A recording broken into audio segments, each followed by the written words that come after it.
Merci de nous rejoindre dans le duel, mesdames et messieurs. L'actualité politique cette semaine est rythmée par des mouvements et des réflexions. Daniel Eda a fait son entrée ou son ralliement au parti Les Démocrates, un choix de corps ou pur opportunisme au vu de la présidentielle pour espérer avoir les parrainages nécessaires pour porter sa candidature. On fait le débat sur ce plateau. Pendant ce temps, les grandes démocraties occidentales nous offrent des leçons de justice et qui interroge, mesdames et messieurs, nos propres modèles. L'ancien président de la République française, Nicolas Sarkozy, a été condamné jeudi 25 septembre 2025 à 5 ans de prison avec mandat de dépôt à effet différé pour association de malfaiteurs dans l'affaire des fonds libéens. Un exemple de justice qui montre que personne n'est au-dessus de la loi, même un ancien chef d'État. C'est un modèle de fonctionnement démocratique que l'Afrique devrait s'inspirer, c'est une question. Et la question sera posée, et si on a le temps, on parlera également des consignes de Maître Adrien Roubedji pour ces sujets. J'accueille sur ce plateau Julian Kitty, il est chroniqueur politique, et Paul-Marie Ressou, théoricien de la gouvernance d'État. Bonjour, bonsoir à vous deux. Merci d'avoir accepté notre invitation. Bonsoir Angèle, bonsoir à tous. Monsieur Ressou. Bonsoir, bonsoir Angèle, bonsoir mon ami et frère Kitty. Le plaisir est partagé de retrouver Paul-Marie Ressou. Ça fait des mois qu'on s'est plus. Vous n'êtes pas croisés, d'accord. Allez, voilà. Merci donc pour votre disponibilité pour analyser ces différents sujets. Je vais commencer par vous, Julian Kitty. Alors, le ralliement d'un acteur politique comme Daniel Eda au parti Les Démocrates interpelle, vu surtout le timing de ces différents objectifs affichés. S'agit-il, selon vous, Julian Kitty, d'un ralliement de cœur ou d'une manœuvre opportuniste au regard des enjeux de la présidentielle de 2026?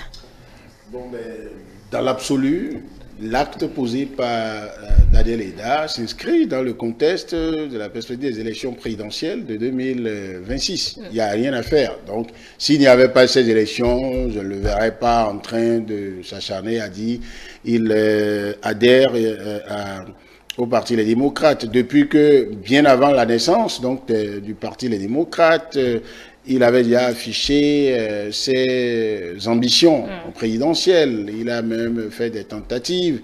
Et on savait qu'il était plus ou moins critique, mais moins virulent que d'autres sur la gouvernance du régime Talon.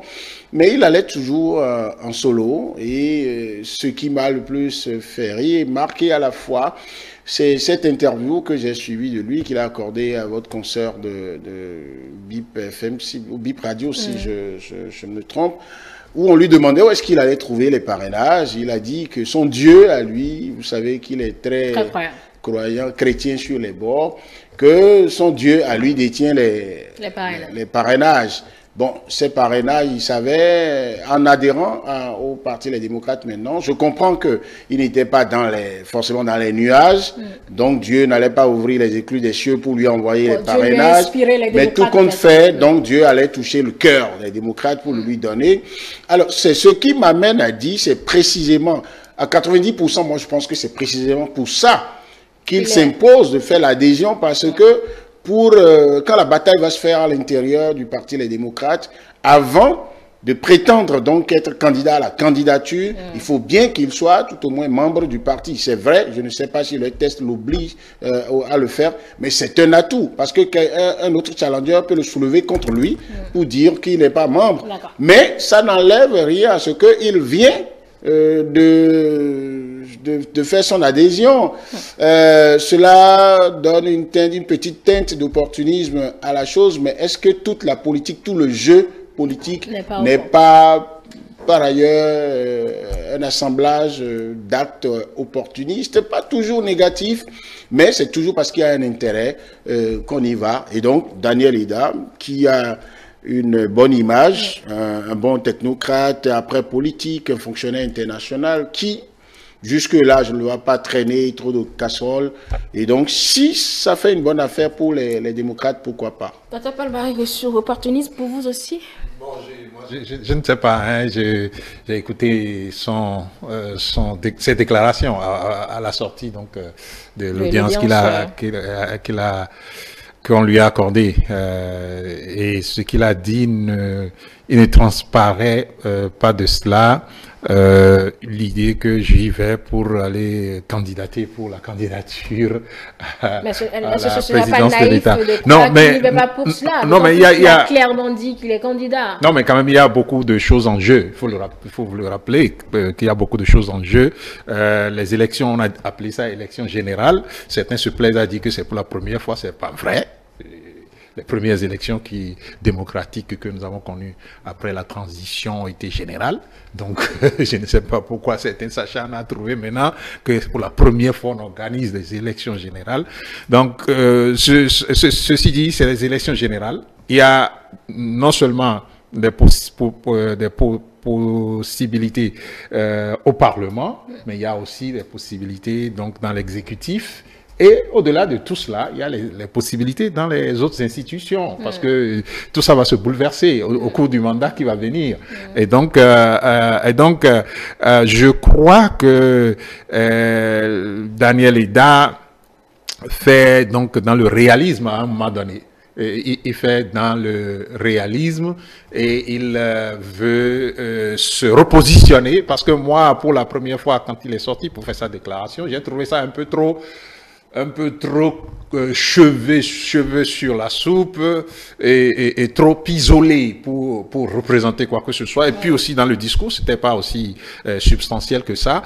Mais en allant maintenant, en adhérant au Parti Les Démocrates, je crois qu'il se donne un peu plus de substance et un peu plus de muscles pour aller sur le terrain politique. Et je crois qu'il est plutôt réaliste et qu'il sait que le jeu politique qui va se jouer à partir de 2026 se jouera essentiellement entre les deux pôles, mouvance présidentielle qui a déjà un candidat, qui a déjà un duo candidat, et puis donc l'opposition, essentiellement entre ces deux pôles-là, et où se situer entre ces deux pôles pour pouvoir aussi avoir un mot à dire dans le futur. C'est ça. Mais le parrainage, en tout cas, c'est important pour lui, et on peut dire que c'est pas essentiellement, mais surtout pour cela qu'il rejoint la vague Les Démocrates. Mais quelle chance pour lui de se voir porté par cette formation politique qu'il intègre à la veille même de ces élections majeures. Oui, écoutez, les parrainages des démocrates sont essentiels pour moi aussi. Pas que pour. Candidat aussi. Oui, ben écoutez, vous ne savez pas si demain je vais déclarer ma candidature. Bon, donc, pas que pour Daniel Eda.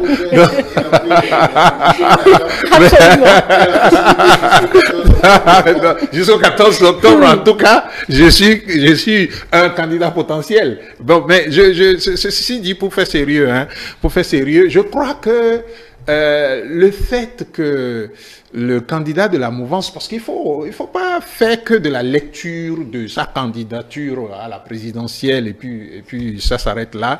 Le fait que le candidat de la mouvance présidentielle soit du flanc sud-ouest de notre pays pose quelques problèmes ou quelques équations à tous ceux qui sont de cette partie-là du pays. Lesquelles équations? Ah, mais les équations, c'est vous devez vous redéfinir dans le landerneau politique à partir du moment où vous avez quelqu'un qui se positionne et qui est de cette partie. Vous devez vous redéfinir pour avoir un mot à dire. Parce que, en fait, je ne sais pas, comme il l'a rappelé, Daniel Eda a manifesté son intérêt pour quand même le poste de président de la République depuis un certain moment et elle est déjà à une élection présidentielle, je crois. Hein, et qu'à partir de cet instant, soit vous vous positionnez maintenant pour pouvoir continuer d'exister, ou soit vous allez disparaître totalement de l'échiquier politique. Je vous demandais quelle chance pour lui de se voir porté par ce parti, avant que je ne donne la parole oui, mais chance de se voir porté par ce parti, il y a des candidats naturels du parti, et puis il y a des candidats aussi qui ont rejoint ce parti en ce moment, où récemment. Et donc, tout le monde a les chances selon ce qu'on entend dire, puisque on a mis des comités en place pour passer à la sélection. J'entends des gens dire que les mêmes causes feront les mêmes effets. Bon, écoutez, je crois que si les mêmes causes produisent les mêmes effets, les mêmes causes de 2016, de 2021 produisent les mêmes effets chez les démocrates, on dira qu'ils sont damnés. Les damnés de la terre. Oh, oui. C'est fort quand même. Julien Kitty, est-ce que ce timing n'est pas plus pour lui un handicap qu'une opportunité, puisqu'il y a des ambitions internes de vieux militants dans cette formation politique depuis la création de ce parti. Lui, il vient avec toutes ces ambitions à lui. Est-ce que ce n'est pas plus un handicap qu'une opportunité? C'est les deux à la fois. C'est les deux à la fois. C'est une opportunité parce que Daniel Eda, candidat déjà déclaré, candidat qui a déjà fait une expérience, candidat qui s'est obstiné pendant longtemps à rester isolé pour vouloir faire cavalier seul, certainement en comptant sur ses forces à lui, qu'il vienne. Vous savez, ce que beaucoup ne savent pas, on peut vouloir adhérer à un parti, le parti va dire non. Ah oui, vous pouvez présenter une image qui ne plaît pas au parti, surtout que vous projetez d'abord l'image d'un présidentiable et vous venez, ça veut dire quoi? Daniel Eda a estimé que, avec l'image qu'il a dans l'opinion, s'il continuait à ne pas avoir la couverture d'un parti politique de cette envergure, ça va se jouer contre lui en ce moment. Parce que, surtout en face, le candidat de la majorité présidentielle désigné, certes, n'est pas officiellement membre d'un parti politique, mais cela a été présenté, et ça je l'atteste, comme un atout pour lui de pouvoir s'adresser facilement à toutes les composantes de la majorité présidentielle. Donc, Wadaï n'est pas un candidat de l'UP contre BR, BR contre UP ou UP contre RN ou RN contre Mouel Bénin. Et donc, il discute avec tous et tous iront dire c'est notre candidat commun. Alors, que Daniel Eda se retrouve en l'air avec ce que les démocrates sont en train d'organiser. Avant, il y avait un cadre de concertation des forces de l'opposition, mais qui est en train de voler en éclats. Et les démocrates commencent par travailler pour, à eux seuls, renforcer leur carapace pour être véritablement la force qui fera face au candidat, au duo de la majorité présidentielle. Et donc, dans cette dynamique de renforcement-là, certainement que Daniel Eda a estimé que c'est important pour Yahi Boni et son équipe de recruter aussi de grands électeurs, des gens qui ont une bonne image dans l'opinion ou du moins qui sont donnés une certaine carapace. Daniel Eda, je ne sais pas réellement quel est son poids politique et électoral, mais tout compte fait, il n'est pas rien dans la République. Vous voyez, ne serait-ce que l'image... Bon, quand vous... c'est sûr, je ne connais pas son âge, mais si on cherche l'âge de Daniel Eda, ça ne doit pas être très loin de l'âge de Romuald Wadaï. Moi, j'avais publié une chronique où je disais, dans la perspective des élections présidentielles de 2000 et des élections générales de 2026, il y aura une triple opération de recomposition, de rajeunissement et de renouvellement de la classe politique qui va se faire. Et que même les douaniers de la politique n'y pourront rien. Vous constatez que au niveau de la majorité présidentielle, après les consultations, on est allé chercher quelqu'un qui a un profil, certes de technocrate, mais de politique, qui a appris aux côtés de son mentor, et donc qui n'est pas moins politique. Et après... quelqu'un qui est plus ou moins jeune, donc il a juste la cinquantaine. Alors, le jeu là ne peut pas se faire sans regarder le débat qui se fait au niveau des démocrates. On vous sort des noms du genre, Nouroudine Sakasalé, on sort Guy Mitokwe. Quand on parle d'Éric Ndete, c'est pas un vieux par rapport à ceux-là, il est plus ou moins, si on fait différence d'âge de 10 ans, il est toujours de la génération. Oui. Ça veut dire que jusque-là, et c'est heureux pour quelqu'un comme moi de constater que la question de renouvellement et de rajeunissement de la classe politique se fait. Alors Daniel Eda a vu qu'en ce moment précis, il faut donc aller vers cette forme de coalition qui se fait au niveau de l'opposition pour faire face aux candidats de la majorité présidentielle qui, disons-nous la vérité, a une carte de visite et une machine qui l'entoure, qui fait de lui un adversaire redoutable, en tout cas avant le match. Et moi, dans une autre chronique, je l'ai présenté comme un poids lourd. Ça veut dire quoi? Tous ceux qui veulent affronter Romuald Wadayi et Talata dans cette compétition présidentielle ne doivent plus aller sur le ring avec statut de poids plume. D'accord? C'est ce que moi j'ai compris. Et puis, il y a un argument que Paul-Marie Wessou a soulevé. C'est sensible à aborder parce que très vite, on pense que vous voulez parler régionalisme, vous voulez parler de choses, de particularisme communautaire. Non. Vous voyez, ce qu'il n'a pas avoué, Romuald Wadayi est originaire de la zone Mono-Koufo. C'est connu, c'est pas d'accord. Non, non, attendez. Ça, c'est pas que je suis en train de donner l'information. Oui, c'est ça. Daniel Eda est de la même région. Oui. Très bien. Donc, alors, ils sont à qui distance? Non, attendez, la dynamique, l'effet qui se produit sur cette région aujourd'hui, qui dans l'histoire n'a jamais produit un président de la République originaire de là, c'est vrai, c'est une affaire nationale, mais vous savez, qu'on le veuille ou pas, c'est une certaine grosse fierté pour des gens de chez vous. Moi, je ne peux pas vous mentir, je suis 100% de cette région. Il m'arrive de dormir dans mon coin et secrètement de me dire, ben, il est temps qu'un président de la République vienne de chez moi aussi. Oui. Ah, mais quand Daniel Eda décide en ce moment d'aller aux démocrates, je sens qu'il a, au-delà d'aller rechercher les parrainages, au-delà de se dire les perspectives à venir, ça va se passer avec moi, il a envie de se positionner comme le leader politique qui a eu le courage, pendant qu'on avait l'impression que tout le monde au Koufo doit s'aligner, lui, il a eu le courage de se démarquer.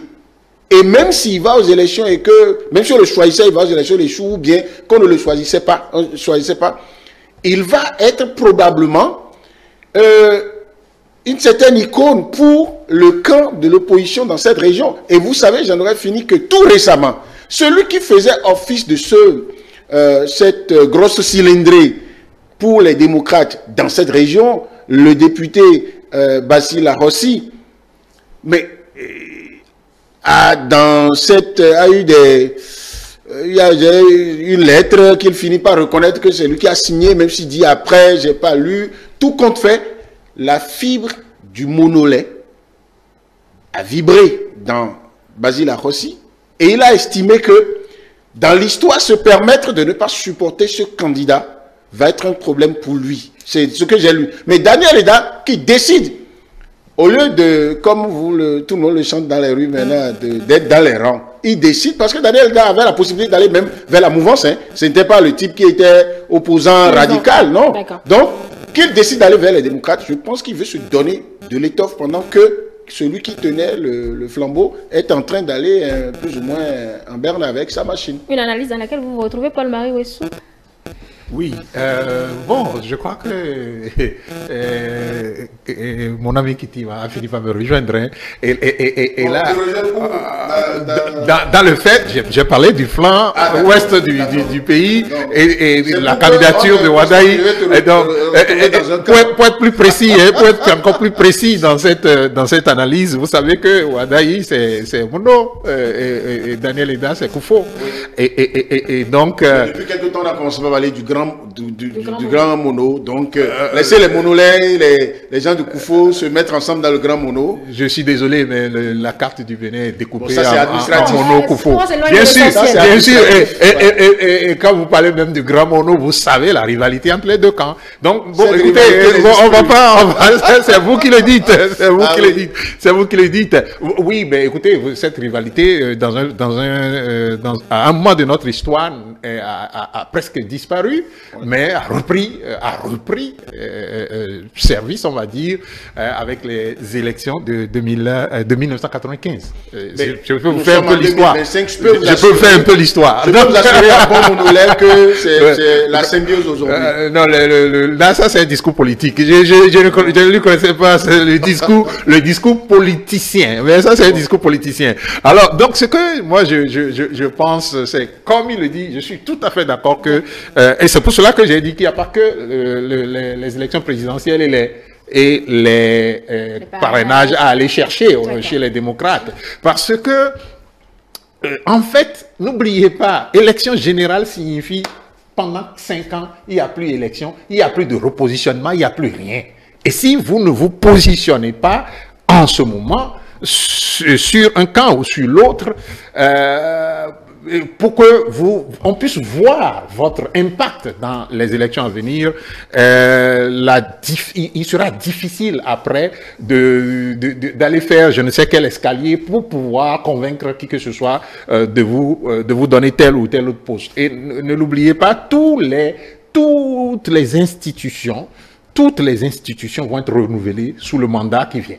Et donc, ce n'est pas que la présidence de la République que Daniel Leda peut aller chercher chez les démocrates.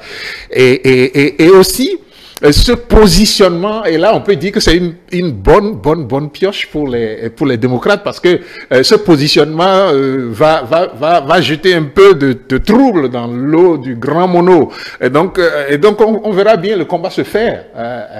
Il a parlé de Basile Arrossi, s'il avait des doutes, je crois qu'il sera maintenant renforcé dans la conviction que, mais quand même, il y a quand même aussi... Il s'est empressé de soutenir M. Wadaï. Est-ce qu'il s'est empressé de le soutenir? Parce que vous savez, je dirais plus, enfin vous me connaissez avec le langage franc, qu'il y a eu beaucoup de manipulation dans cette histoire. Jusqu'à ce jour, le média qui a diffusé son interview n'a pas diffusé la totalité de l'interview. On a diffusé qu'une partie où il discute ce qui arrange la mouvance. Et donc moi j'attends que l'interview soit totalement diffusée avant qu'on ne se prononce.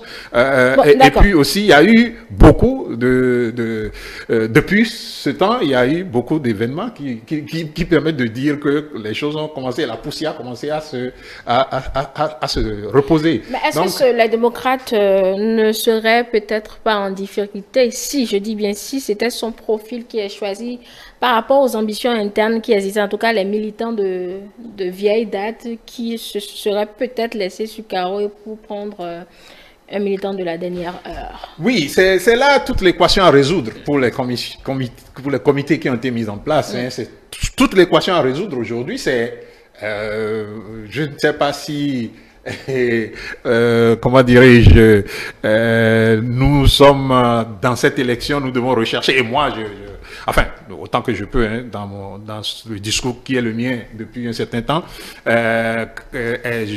je vais essayer d'expliquer. Je ne sais pas si c'est un profil qu'il faut rechercher dans les élections à venir, ou si c'est une certaine compétence à résoudre un problème qui est posé au Bénin depuis un certain moment. Et donc,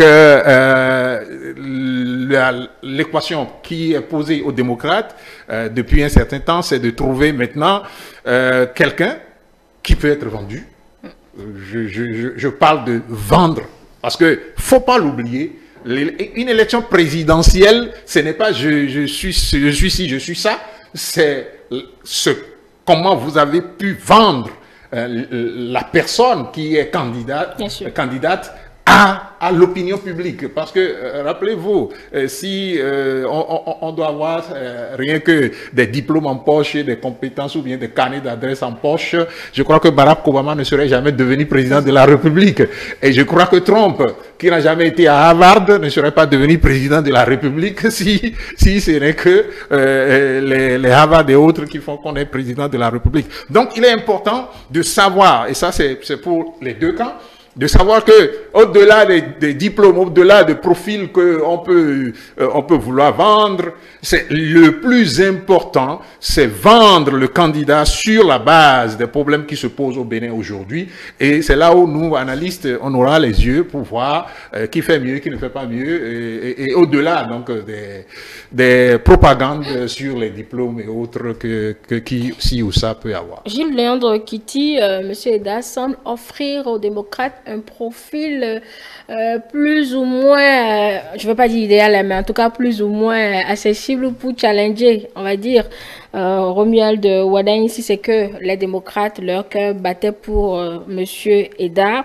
Alors, choisir un militant de la dernière heure plutôt que celle des premières heures n'est-il pas un risque si c'est que c'est lui qui était choisi à l'issue de la sélection ou de l'évaluation des candidatures à l'interne de ce parti politique? Non, ce dont il faut être très sûr, Madame Toboula, c'est que Daniel Eda, sauf retournement spectaculaire de situation, parce que la politique, ça peut offrir tout et le contraire, Daniel Eda sera candidat à la candidature dans le processus qui est lancé. Parce que le timing dans lequel il fait son adhésion officiellement, et lui-même, c'est pas innocent. Là, vous êtes rejoint.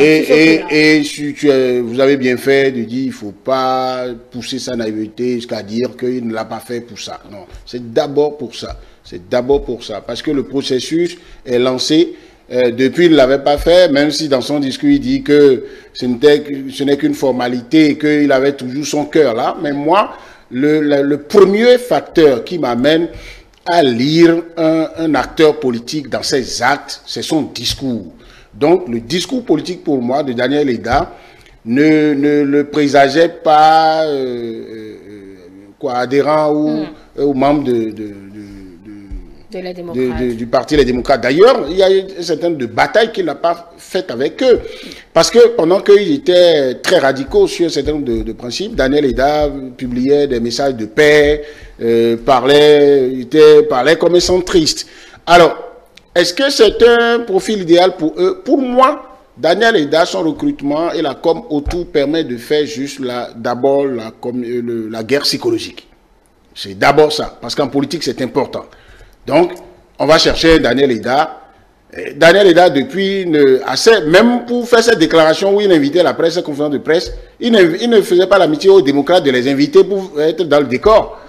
Si aujourd'hui, il est fier d'appeler Yaïboni son papa, c'est pour la première fois, moi je l'entends le dire comme ça, et malgré le fait que les églises évangéliques auraient pu les rapprocher, je ne l'ai pas vu aussi proche. S'il le dit maintenant, et que son cœur était toujours là, ça veut dire que maintenant, là, particulièrement, il a intérêt à le faire. Et quand on recrute quelqu'un du genre, on dira, ben bon voilà, donc nous ne sommes pas poids plume, nous sommes en train de recruter des gens qui sont déjà plus ou moins grands et qui sont déjà dans l'arène.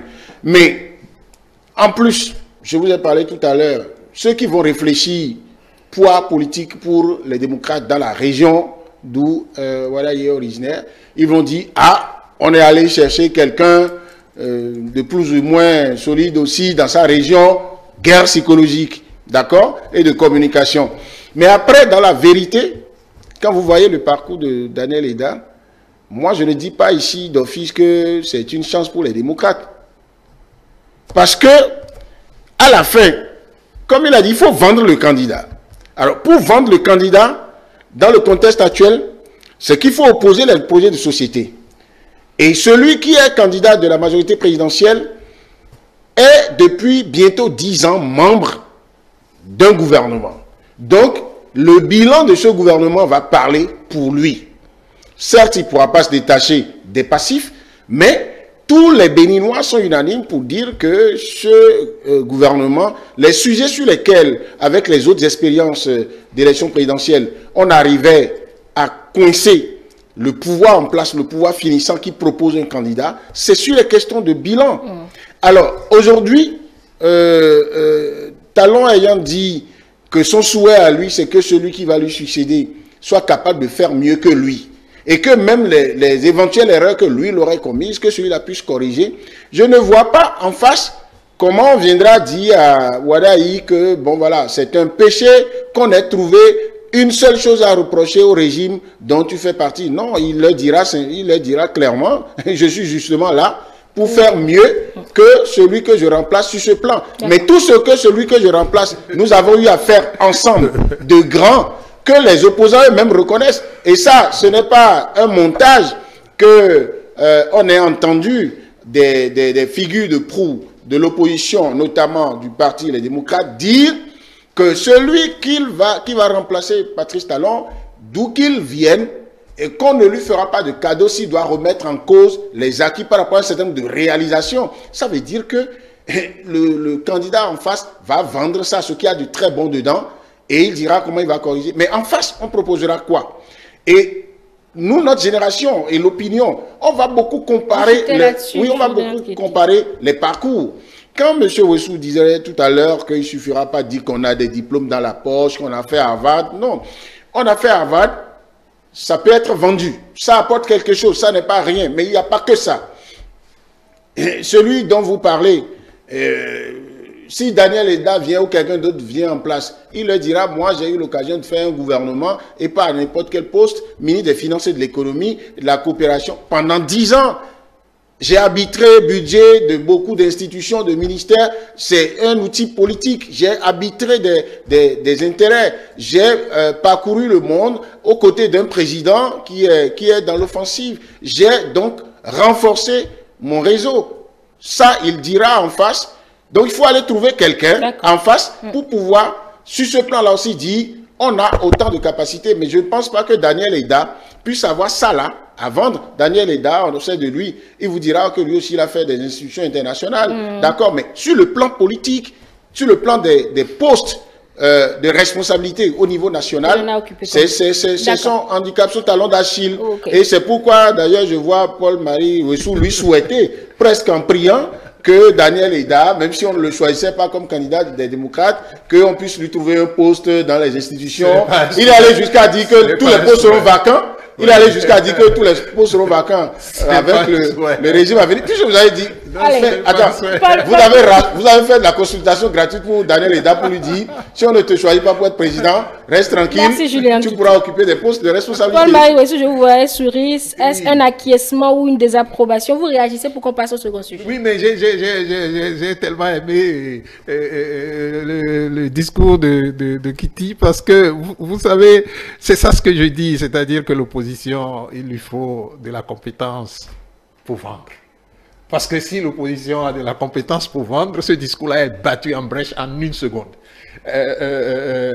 Bilan du président Talon. Et il a parlé des passifs, et il a parlé des passifs en les minimisant. Il a dit qu'il ne peut pas se départir des passifs. Non, en les... Ah non, on n'a pas besoin de... On n'a pas demandé à être parfait. Non, le passif est minime, vous le savez très bien. On n'a pas demandé à être Vous le savez très bien. D'ailleurs, les campagnes sont là. D'ailleurs, nous sommes rentrés dans la période pour faire le bilan, pour que vous voyez que le passif, il est lourd selon où vous vous trouvez. Le passif, écoutez, le passif pour vous, qui pouvait circuler à Cotonou, qui pouvait aller et revenir, c'est bien. Mais le passif pour moi, mon grand frère au village, sous l'arbre, en train de réfléchir sur comment ces produits vont être vendus et où est-ce que ça va être vendu, ou bien comment il va déplacer ces produits sans qu'on ne l'attaque, le passif est lourd.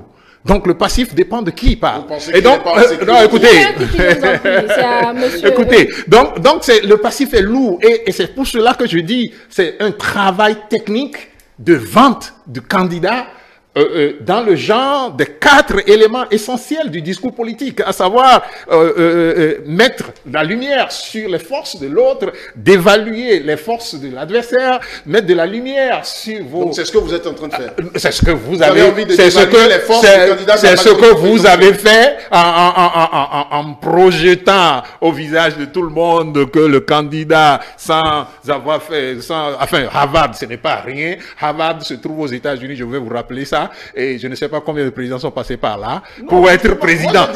Combien de présidents américains sont passés par là pour être président.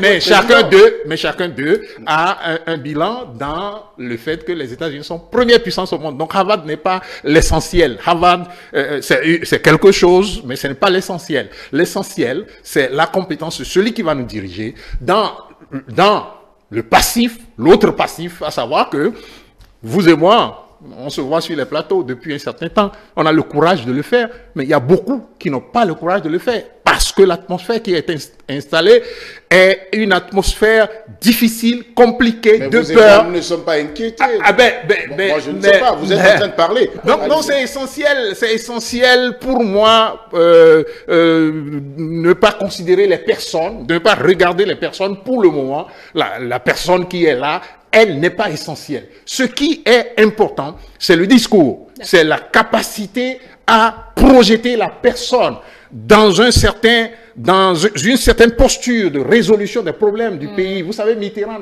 n'avait aucune chance devant les autres avec qui il compétissait, mais Mitterrand est devenu président de la République. Donc, et pour son deuxième mandat, d'ailleurs, il était donné perdu dans les sondages. Il était complètement donné perdu dans les sondages, mais il a redoré son image. C'est ça qui est essentiel. Vendre l'image de celui qui va être désigné. Qui qu'il soit. Que ce soit Daniel Eda, que ce soit moi-même, parce que j'ai encore une chance jusqu'au 14, n'est-ce pas? Donc, que ce soit n'importe qui, que l'on puisse véritablement avoir la technique de vente de l'image de la personne qui est au pouvoir. Merci de nous avoir... Vous n'avez pas fini? Oui, dire à mon ami que si on devrait regarder, il a exercé il a été donc au gouvernement, il a les réseaux, il a ci, il a ça. Ben écoutez, il y a beaucoup d'élections où vous allez voir que celui qui est au pouvoir a gagné, mais moi j'ai vu beaucoup d'élections où celui qui est au pouvoir a perdu. La plus récente, c'est encore en Amérique. Kamala Harris, avec tout le pedigree qu'elle a, avec tout le pedigree, son expérience,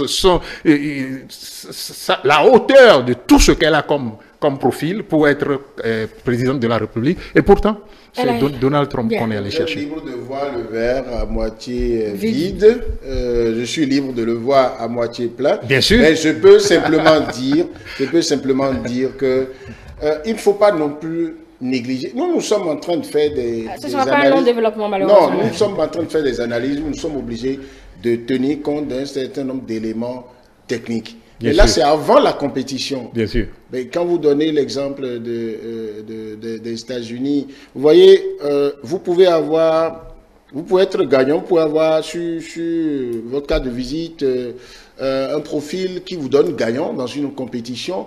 Et une fois dans la compétition, peut-être une petite erreur ou bien un manquement ou une cartouche sortie par l'adversaire peut vous terrasser. C'est ça, vendre le moi, candidat. Je m'impose de dire, il n'est pas question de dire qu'en face, il n'y a rien.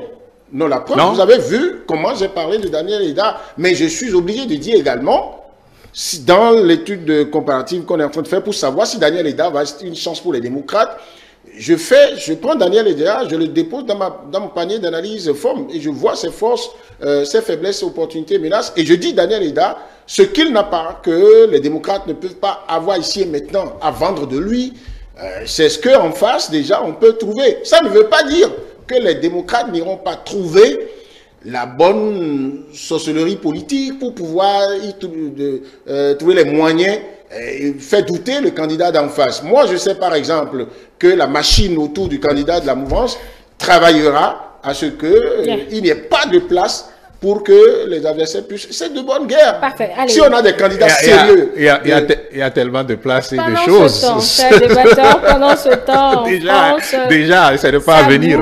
L'ancien président de la République, Nicolas Sarkozy, a été condamné jeudi 25 septembre 2025 à 5 ans de prison avec mandat de dépôt à effet déféré pour association de malfaiteurs dans l'affaire des fonds libyens. Alors, nous venons l'analyser, vue d'Afrique. Paul-Marie, monsieur, la première question est pour vous. La condamnation de Nicolas Sarkozy a relancé les débats sur l'indépendance de la justice, vue d'Afrique donc, où l'immunité et l'impunité des anciens chefs d'État semblent être la norme.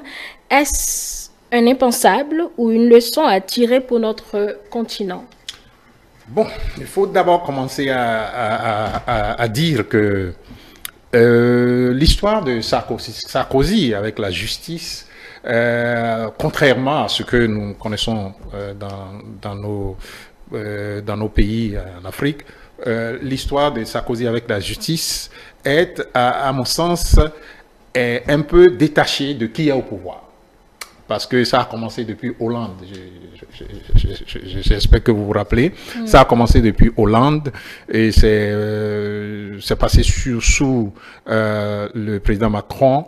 Et de tout le temps, il a été question d'avoir les preuves essentielles pour démontrer que Sarkozy est coupable d'avoir... Nous, on ne va pas refaire le procès ici. Hein. Non, on réagit sur le verdict. Ah ben, il faut savoir d'où viennent les choses avant de réagir. Sinon, le verdict, c'est pas tombé du ciel, n'est-ce pas? Donc, c'est essentiellement, c'est important de savoir que, de tout le temps, il y a eu ce détachement entre celui qui est au pouvoir et puis le parcours judiciaire donc de Nicolas Sarkozy.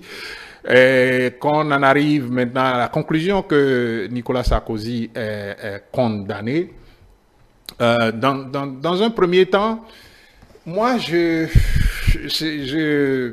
vous savez ce que Nicolas Sarkozy représente pour nous les Africains, ce président qui nous a nargués, qui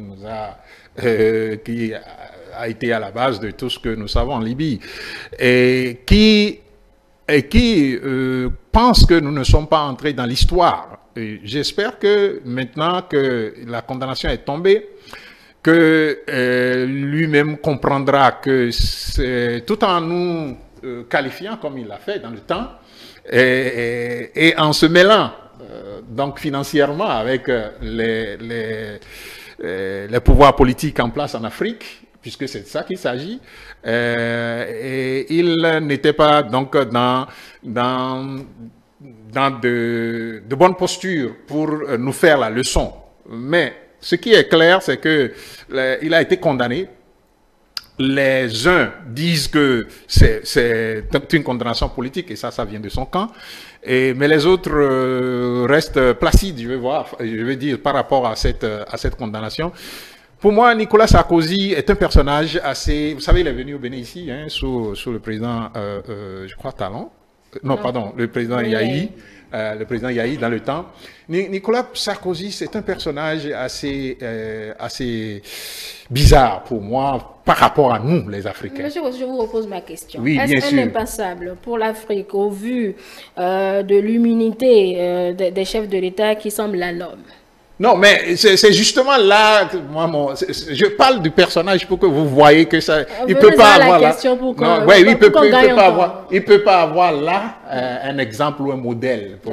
Le modèle, c'est peut-être le fonctionnement de la justice et là également, je ne sais pas, c'est peut-être maintenant que nous ne sommes pas un modèle pour les autres.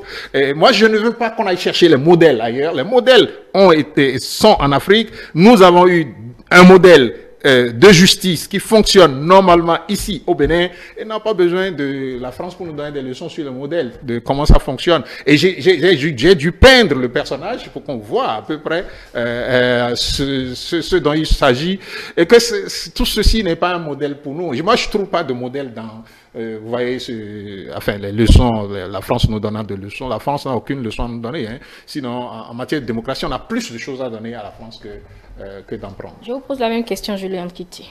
Non, je pense qu'il faut aujourd'hui, surtout maintenant, où le discours à l'international, le discours dominant n'est plus ce discours condescendant, ce regard que l'Occident a sur l'Afrique, où les Africains eux-mêmes, dans une vague d'acculturation avancée, ne trouvaient dans leur tête de référence immuable que dans la culture occidentale, y compris la culture politique.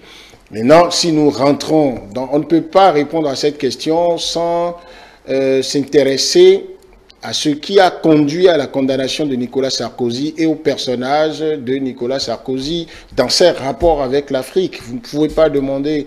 regardez les réseaux sociaux aujourd'hui, regardez toutes les analyses que vous avez à l'international là-dessus. Venant de l'Afrique, on se rappelle, s'il avait été même condamné pour autre chose, c'est clair qu'on ramènerait la crise libyenne, l'assassinat de Muammar el-Kadhafi dedans.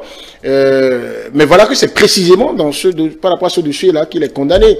Moi, j'ai revu en tête, hein, sans avoir encore la vidéo, les propos du fils de Kadhafi qui était en train de, j'ai oublié son nom, qui était un peu avant donc l'assassinat de son père, en train de donner des preuves, de dire qu'il a des preuves de ce que son papa a financé la campagne de Nicolas Sarkozy et qu'il sait par où ça passait. Finalement, Nicolas Sarkozy lui-même, quand on lui a prononcé la condamnation, moi je l'écoutais en train de parler, je voyais beaucoup plus l'avocat de formation qui, même quand on condamne son client ou bien lui-même, il trouve une manière de trouver que la justice a fait de l'injustice, parce qu'il dit qu'il y avait 4 chefs d'accusation et que ce pourquoi on le condamne finalement à une peine privative de liberté, c'est qu'on dit qu'il a été complice de 2 de ses collaborateurs qui se sont mis dans la compromission avec Kadhafi. Ça veut dire qu'il confirme que ses collaborateurs, proches collaborateurs là, allaient prendre des valises d'argent chez Kadhafi. Est-ce que pour un chef d'État au pouvoir, ses collaborateurs, ses proches collaborateurs pouvaient,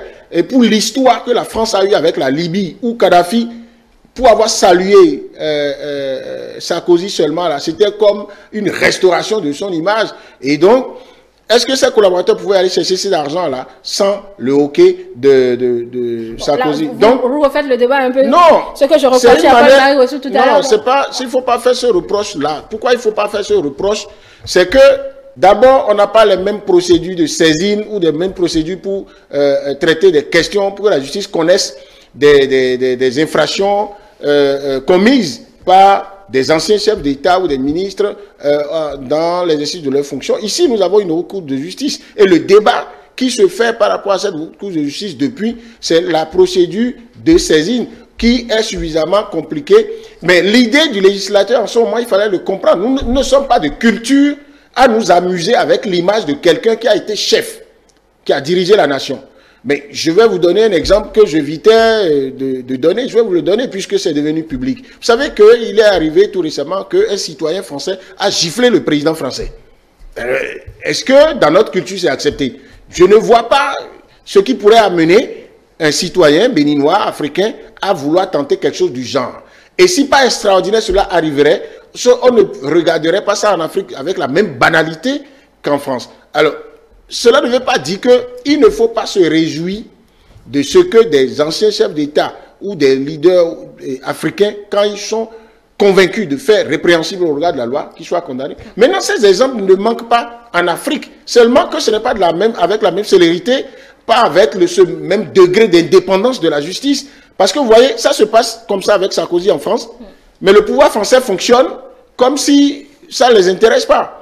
Et le président Macron sait que bon, demain, il peut se retrouver dans cette situation si on avait des choses à lui reprocher. Les réactions aujourd'hui sont plus à charge sur la justice. Mais en Afrique, ces exemples ne manquent pas. Même si les résultats ne sont pas les mêmes, vous n'allez pas dire que Gbagbo, l'ancien président, n'a pas été jugé. Il a été jugé. Après, on peut trouver que les conditions dans lesquelles on l'a envoyé à la Cour pénale internationale, mais c'est un ancien président africain. Il y a des anciens présidents africains à qui des comptes ont été demandés. Maintenant, nous savons comment nous gérons ces questions-là en Afrique. Et ça ne vient pas tous les jours. Hein. C'est rare pour moi que sur certains pas importants, de rejoindre Paul-Marie Wessou. Il faut éviter, nous sommes suffisamment mûrs pour voir ce qui est bien pour nous. Nous respectons les aînés, mais quand l'aîné fait mal, depuis notre société, depuis notre tradition, on punit l'aîné. Mais on ne punit pas l'aîné de la même manière que n'importe quel citoyen de la communauté est devant n'importe qui. C'est pourquoi ici, même si on doit réformer la haute cour de justice, par exemple, dans la procédure de saisine, vous allez voir, ça ne sera pas un procès comme on peut faire à n'importe qui, parce que celui-là, il a été numéro 1 du pays une fois. Et donc, si je finis en vous disant, en tant qu'Africain, ça peut vous choquer, hein, ce qui arrive à Nicolas Sarkozy. À la limite, je suis gentil en disant que je n'en ai cure. Je voulais réagir. Je voulais juste dire que, au-delà de voir qu'il y a un modèle là, et avant qu'on le voit même qu'il y a un modèle dans la justice, donc dans cet événement au niveau de la justice française, c'est que, en réalité, ce qui arrive à Nicolas Sarkozy, c'est un millionième de pans de ce que nous avons décrit tout le temps comme étant les méfaits de la France-Afrique en Afrique. Et donc, avant qu'on ne dise que on ne trouve d'exemple là, moi j'aurais souhaité que la justice maintenant attaque ce problème de les méfaits de la France-Afrique en Afrique, parce que bon, il y a des Africains qui ne croient pas à la France-Afrique, il y a les Européens, ou du moins les Français ne croient pas à la France-Afrique, mais c'est une réalité et ça fait d'énormes dégâts en Afrique. Et lorsqu'on aura vraiment attaqué les dossiers un à un, et les juger, et nous allons voir les condamnations tomber, en ce moment nous allons parler de modèles et nous allons tous applaudir et dire voilà, maintenant nous pouvons nous copier ce modèle-là. Bon, si vous ne voulez pas copier ce modèle, est-ce que l'indépendance au moins vous séduit? L'indépendance de la justice française. Parce que votre vis-à-vis l'indépendance de la justice, ça ne concerne pas forcément bon, Macron, lui, continue. Oui. On l'a vu même à la tribune de l'ONU, donc lui continue à gouverner, évidemment. Oui, parce que justement, les institutions sont indépendantes. Mais c'est pas la même chose chez nous aujourd'hui. J'ai dit ça a été. N'en déplaise à ceux qui défendent le système actuel et qui pensent que qu'il y a indépendance. Aujourd'hui, depuis... Vous étiez très satisfait de la justice. Non, pas très satisfait. Je ne parle pas d'être très satisfait. Le degré d'indépendance, c'est de ça que nous parlons. Le degré d'indépendance apprécié au vu des faits. Oui, mais situez les périodes pour qu'on sache à quelle période vous comparez la période de maintenant où vous estimez que la justice n'est pas indépendante maintenant. J'espère que vous ne pensez pas que je suis incapable de situer 2016 à aujourd'hui. Le degré d'indépendance de la justice pose problème et sérieusement dans notre pays depuis 2016 à aujourd'hui. Et c'est pas, ne tenez pas ça de moi. J'ai cet avocat qui a parlé d'états généraux de la justice, parce que ce qu'il voit aujourd'hui, lui, membre du bloc républicain, ce qu'il voit à la justice aujourd'hui, l'a estomaqué au point où il est obligé de dire qu'il faut les états généraux de la justice. Donc, l'indépendance de la justice depuis 2016 pose d'énormes problèmes à notre pays. Or, son fonctionnement, son indépendance est régulateur de la démocratie, n'est-ce pas? Et donc, vous voyez la relation entre les deux. Voilà. Je vous laisse réagir. Bon, j'ai attendu désespérément la période... 2016 à maintenant. Ma préoccupation, c'était quoi? Vous avez dit maintenant, la justice n'est pas indépendante au Bénin. Si c'est qu'on veut parler d'exemples à copier du point de vue de l'indépendance de la justice. Et j'ai dit, mais à quelle période vous comparez cette période maintenant pour trouver que avant, puisque vous avez affirmé qu'avant, elle était plus ou moins indépendante. Vous finissez de me dire de 2016 à aujourd'hui, c'est ça que je considère pas maintenant. De 2016 à maintenant, c'est le même régime qui est là. Mais il y a eu quelle période? Donnez-moi une minute. Voilà. Où la justice... Avant maintenant, l'autre avant, oui, où la justice était indépendante, avant que l'église c'est quoi la période de référence? Mais écoutez, je ne sais pas, ça c'est quel jeu. Quand on dit de 2016 à maintenant, le degré d'indépendance de la justice pose problème. Ça veut dire que tout ce qui est allé avant, le degré d'indépendance de la justice avant 2016 pose problème, mais pas autant qu'aujourd'hui. Et si vous voulez que je sois plus précis, l'indépendance de la justice pour moi sous le président Soglo, sous le président Kérékou, c'est suffisamment satisfaisant. C'est suffisamment satisfaisant par rapport à ce que vous voulez que vous assumiez. Par rapport à ce que pas une affaire de... oui, par rapport à ce que nous avons connu. Maintenant, après eux, voilà. Je peux reprendre donc, la parole. Non, mais je sais assumer quand même mes positions, n'est-ce pas? Moi, je ne perçois pas la question de l'indépendance de la justice de cette manière. D'accord? Chaque période, suivant les efforts de réforme ou les situations qui éprouvent les capacités de la justice à montrer son indépendance, permettent de savoir, d'apprécier l'indépendance de la justice. Mais si vous ne savez pas faire cette comparaison et vous en tenir à ça, vous allez biaiser l'analyse. Et je vous explique. Vous voyez, quand vous prenez, et je sais pourquoi je vous ai demandé de situer les périodes où vous pensez que c'était plus satisfaisant. Quand vous prenez la période la part de la période démocratique où le président Kérékou était revenu à faire 2 mandats par exemple. Et je prends l'exemple du domaine professionnel où j'ai évolué, le journalisme. Moi, j'ai eu à travailler dans un organe, par exemple, où tous les jours que Dieu fait, ça tirait à boulet rouge sur le gouvernement de Kérékou. Il arrivait que parfois, le journal passait à côté. On avait des prouesses et on avait l'assurance même que le chef de l'État exigeait ce journal-là quand il ne le voyait pas dans les revues de presse. Parce qu'il voulait voir ce qu'on pense de lui dans le style critique.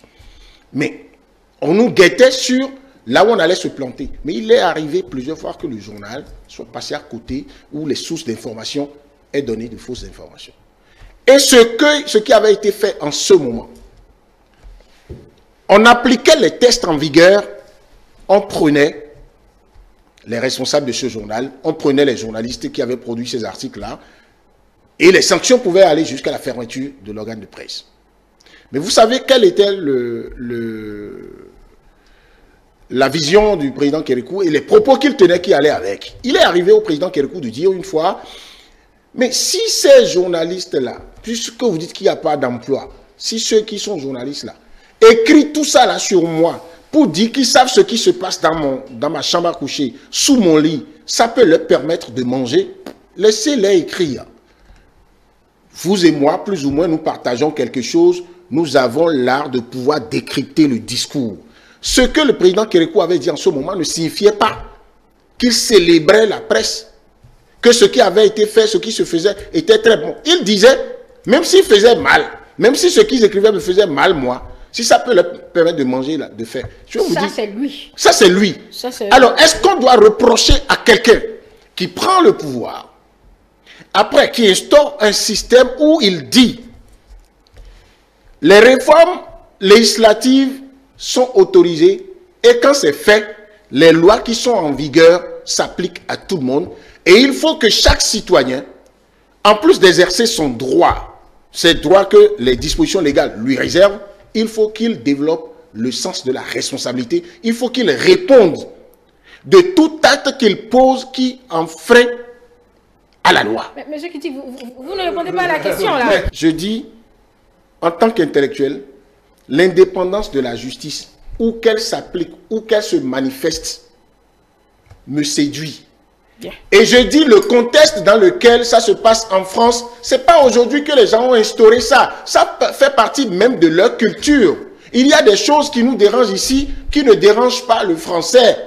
Mais il y a des choses que nous faisons ici, que le français, ça peut le déranger. C'est justement c'est ça qui fait aussi que les dirigeants français, il leur arrive de faire un discours complètement décalé par rapport à nous. De vouloir nous donner des... Donc, ça, si vous voulez, ça me séduit que de savoir que la justice en France permet qu'un chef d'État qui a commis des impairs soit interpellé. Je me réjouis de ce que la procédure d'interpellation, d'accord, et toute la procédure judiciaire soit plus fluide pour que Sarkozy se retrouve, ça peut être un autre président qui commet des impairs, puisse se retrouver devant la justice et soit jugé. Mais je dis, ne retenez pas que je suis en train de dire ça me séduit parce que ce qui se fait ici est mauvais. Et mon vis-à-vis profite de la réponse de cette question, à cette question pour vous dire que ce qui se fait ici actuellement est mauvais. Ça me permet d'embrayer pour dire, moi, mon point de vue, je ne suis pas dans cette comparaison et je ne pense pas que ce qui se fait aujourd'hui au niveau de l'appareil judiciaire est catastrophique. C'est pourquoi je l'ai exigé, il ne voulait pas le faire. C'était malin de sa part de ne pas dire la période à laquelle lui il estimait que le degré d'indépendance de la justice au Bénin était plus ou moins acceptable, satisfaisant.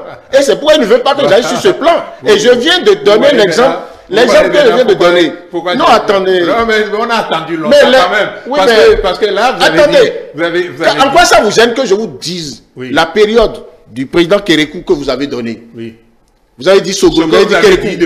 Du président. Mais attendez, ce que j'ai dit là, hein, ce que j'ai dit là, devrait vous amener... Parce que moi, je n'ai pas vu le... Ah, mais vous n'avez pas vu ce à quoi ça répond. Non, moi, je n'ai pas vu. Ce qui vous gêne aujourd'hui, c'est que des gens sont interpellés par la justice sur des choses qu'on avait l'habitude de banaliser. Non, du tout pas. Mais attendez, et le contexte... Je vous ai parlé je vous ai dit que un avocat a dit l'état de la justice que lui constate aujourd'hui là demande qu'on aille. Et donc, quelqu'un, c'est votre Dieu par rapport au regard de... Mais écoutez, c'est un acteur de la, c'est un acteur de la justice. Oui, mais c'est pas mon Dieu. C'est un acteur de la justice, c'est une source d'information. Vous connaissez mieux que moi les questions de source. On peut avoir multiples sources d'informations. Oui, bien sûr. D'accord? Moi, je peux vous donner... Non, non, le temps d'antenne est 2 secondes. terminé. Moi, j'ai écouté quelqu'un qui a été magistrat avant de devenir avocat et il a été 2 fois bâtonnier au Bénin ici. On l'a interrogé sur la télévision nationale une fois. On lui a... Attendez, s'il vous plaît, télévision nationale. Ah, d'accord. Et on lui a demandé, un juge qui rend une décision qui n'est pas venue de lui-même et qui se fait manipuler là. Qu'est-ce qu'il en pense? Il a regardé le journaliste, attendez, et il a dit, un juge qui rend une décision qu'il ne peut pas assumer, qui ne vient pas de lui et qui ne peut pas assumer, n'en est pas un. Lui aussi, il est avocat. Et il est peut-être mieux connu que merci à chacun de vous. Nous devons rendre l'antenne, malheureusement. Juste une petite. Non, là, une seconde. Vous voyez le voyant. Une seconde, bien fini. Non, lui donner un exemple. On va le faire. Le jeune de la cour qui nous dit que nous sommes en insécurité judiciaire. Merci de nous avoir suivis. On devra finir ici. On rend l'antenne. Et je vous rappelle que nos programmes restent disponibles sur nos plateformes numériques. Et pour vous qui nous avez pris au vol, l'instant rattrapage juste derrière ce duel. Et l'équipe va se retrouver après pour le grand débriefing. Merci pour votre fidélité à nos programmes télé avec vous et pour vous.